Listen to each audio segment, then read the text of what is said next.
Après, vous êtes une grande famille de footballeurs. Ah oui.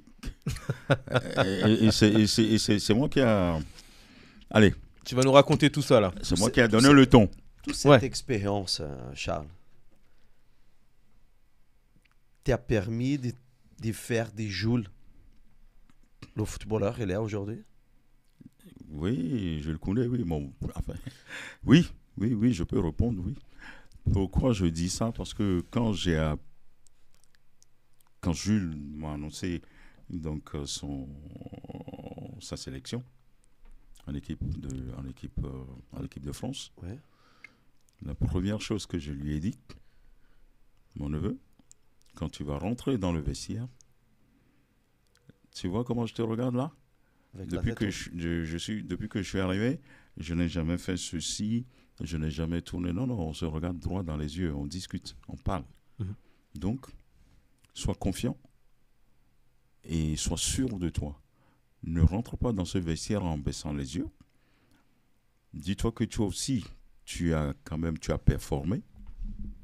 Tu as Tu mérites. tu mérites, tu as des aptitudes, tu l'as prouvé sur le terrain, et que on ne t'appelle pas en équipe de France parce que tu t'appelles Jules. Non, tu as prouvé, tu as gagné une coupe, la Coupe des Coupes. Donc tu as été champion avec Séville. En espoir, donc tu as été capitaine. Donc à tes 17 ans, même à Bordeaux, tu as toujours eu le brassard. Donc quand tu vas rentrer dans ces vestiaires, que ce soit Kylian, que ce soit Griezmann et tout ça, ben, sois fier que, voilà, toi aussi, tu as gagné quelque chose avant d'être appelé. Donc, voilà, il n'est pas question que tu baisses les yeux. La fierté d'un vrai footballeur, donc de quelqu'un qui a la confiance en soi et qui ne se fait pas envahir par les émotions, c'est quelqu'un qui ne baisse pas les yeux quand les autres, soi-disant, sont des champions, gagnent des millions. Mais non, toi aussi, tu fais partie donc de cette famille-là. Par conséquent, prends bien soin de ça. Ton père, qui n'est pas là, qui ne t'a pas vu évoluer, t'accompagnera avec son esprit. Il n'est pas là. Il ne te voit pas.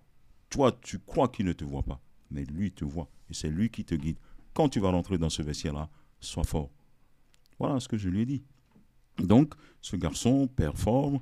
Voilà, il est critiqué des fois, mais ok, il ne joue pas sa vraie place. Parce que sa vraie place, il est défenseur central. Il a été formé à ce niveau-là. Comme nos tontons. D'accord. Voilà. Voilà. Mais hey, c'est bizarre quand même. Mon propre fils, Jonathan Tocplé, qui a fait Clairefontaine 3 ans avec Claude Dussault et qui a signé. Ton fils? Mon fils, Jonathan Tocplé, a fait 3 ans de Clairefontaine avec Claude Dussault. Oui. Ah oui, Dussault, oui. Claude Dussault. Parce qu'il est de quelle génération, ton Il fils? est de 86. 86, ah oui. Ben, Ben Arfa, ben ouais. 86. Ben Arfa, Abou Diaby. Ton fils, il était là avec eux? Ben bien sûr. Ben Arfa, Abou Diaby, Bassong, et puis les deux, Fatih. le Fatih, Fatih, ouais. Ricardo et tout. Le meilleur de la promo. Il y a même Habib. Habib. Voilà, Habib, voilà. Donc, c'est cette génération-là. Et puis, bon, mais voilà, il est défenseur. Il était défenseur comme moi aussi. Et c'était quoi la suite? Mais après, il est passé attaquant. Comme Il le marquait père. mais il marquait tellement de buts que demandez à Claude Dussault. Il est défenseur des fois quand ils vont jouer en 17 national de Clairefontaine. Mais quand ça ne claque pas des buts, c'est lui que Claude avance devant. Là, il va claquer des buts contre Rennes et tout. Et puis finalement, les gens ne savaient pas si réellement il est attaquant ou pas. Défenseur. Voilà. Jules, par exemple, lui, il est défenseur. Mais quand il monte, il claque des buts aussi. D'accord? Mais je ne pense pas qu'il va devenir attaquant lui, parce que bon, mais voilà, sa spécificité, c'est voilà, défenseur et tout. Il est peut-être petit, on pense qu'il est petit de taille, mais quand on fait le test donc de projection, mais il dépasse le niveau. Parce que tu sais que bon, ben, aujourd'hui, quand on fait les tests de détente, tu peux compenser si tu as une petite taille. Il en met 80. Voilà, mais son test donc de détente le propulse, il dépasse largement. Et donc c'est pour ça qu'on le place défenseur central. Mais chaque chaque coach, avec sa méthodologie, sa philosophie de jeu, fait que Didier Deschamps, lui, joue avec 4 défenseurs centraux. Voilà, il te demande donc de défendre, il ne te demande pas d'aller apporter la supériorité de l'autre côté. Non, il dit qu'il y a des joueurs qui sont faits pour ça.